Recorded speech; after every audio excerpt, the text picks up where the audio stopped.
Hello, everyone. My name is Julianne Ramos, and I'm speaking with you today as the administrator of the Rockland County Art in Public Places program. But before I talk to you about AIPP, as it's commonly called, let me tell you about the several hats I've worn over the years in the arts in Rockland County. When I first came to Rockland, I was already a lover of the arts and was looking for a place to call my artistic home, and found that at Rockland Center for the Arts. Eventually, I became the director at the Art Center and served there for 30 years until I retired about 5 years ago. It was through my association with the Rockland Center for the Arts, or ROCA, that I discovered what a rich history in the arts that this county has. Beginning in the 19th century, when artists came to the county to paint its bucolic settings via boat from Manhattan and elsewhere, to the early 20th century, that saw an influx of artists that settled artistic pockets of activity around the county. Places like the Land that attracted painter Jasper Johns, sculptor Louise Nevelson, and composer John Cage. Sneeden's Landing in Palisades, which became a magnet for actors and creative souls in both the fine and the applied arts. South Mountain Road, that up and down its long length had been settled by artists of every stripe that had international reputations, and the Nyacs and other river towns that have traditionally and still today support and attract artists. And of course, the famous Edward Hopper, probably one of the most recognizable visual artists in the world. Today, Hopper House still thrives and has become a focus of memorabilia and a study center, and a small museum that is preserving his home for the public. People are coming from far and wide to see the birthplace of Edward Hopper. When I retired from ROCA, I did not want to give up my life in the arts. I had been working there on public art program that was started in 1984 by legislator Harriet Cornell and former legislator Bruce Levine.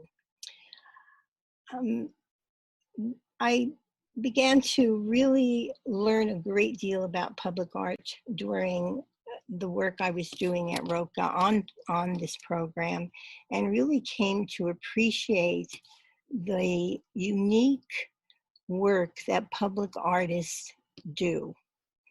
They are quite a breed unto themselves.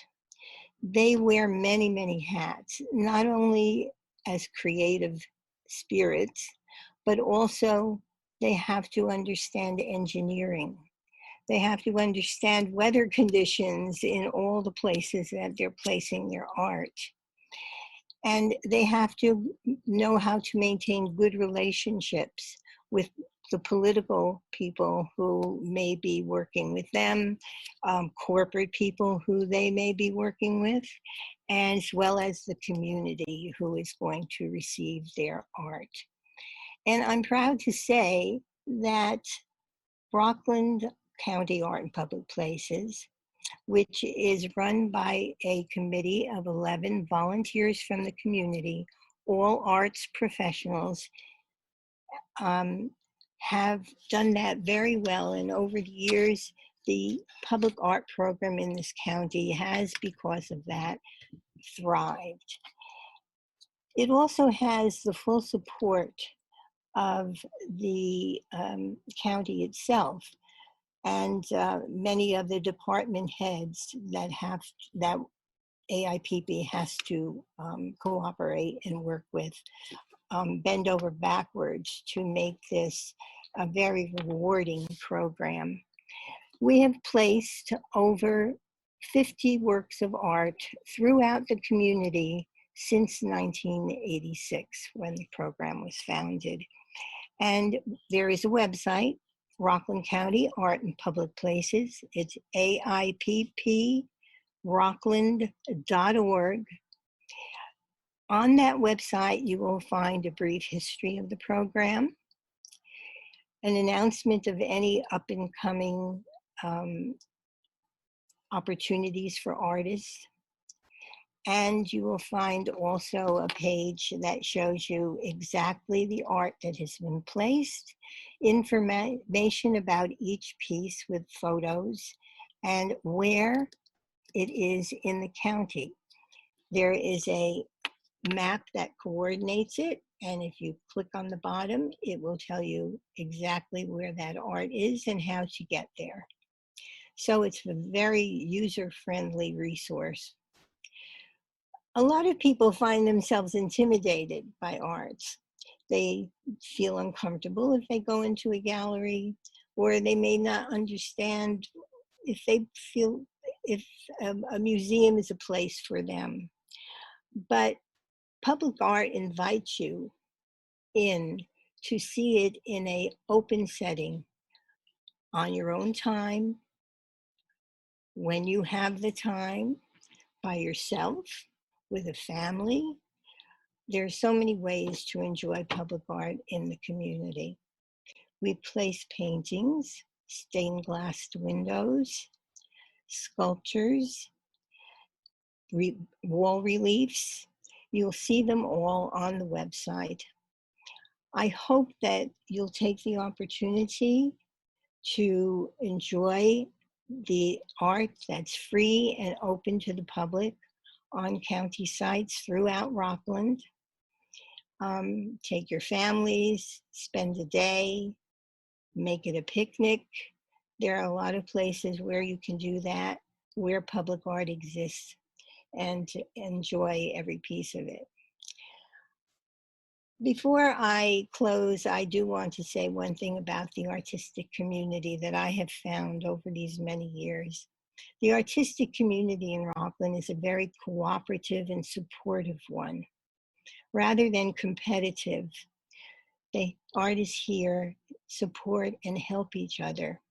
They come to openings, they attend performances, readings of poetry, musical concerts. There's so much to do. Now that I have semi-retired, as I call myself today, I fully partake of the arts in this county. Even during COVID, I went to outdoor concerts.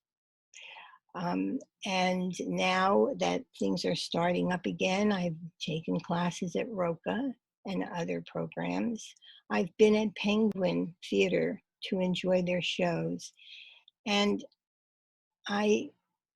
everybody is observing the rules that make it safe to enjoy the arts in the county: masking, proof of vaccination, and social distancing where that is necessary. You'll feel completely safe enjoying the arts, whether they're indoors or outdoors in the community today. And part of that celebration of the arts that has rebloomed since COVID has slightly receded a bit, is the Rockland Arts Festival that will begin on January 22nd and run for a month. The Arts Festival is primarily a virtual one, but it will culminate at the Palisades Center with a public celebration. I hope you will participate and enjoy, whether you're watching it virtually on your computer or other device, or whether you've decided that this has been so much fun, let's give it the last hurrah at the Palisade Center closing festival day. So enjoy the arts in Rockland. If you're an artist new to the community, welcome. You are going to love creating here. And if you are a new resident of Rockland County, the river towns are here to greet you, but don't forget the pockets of artistic activity throughout the entire county. It's there are many resources, many places for you to find out what's going on, and I strongly urge you to make that part of your life a fulfilling one. So thank you today for listening, and I would like to wish you all a wonderful creative year.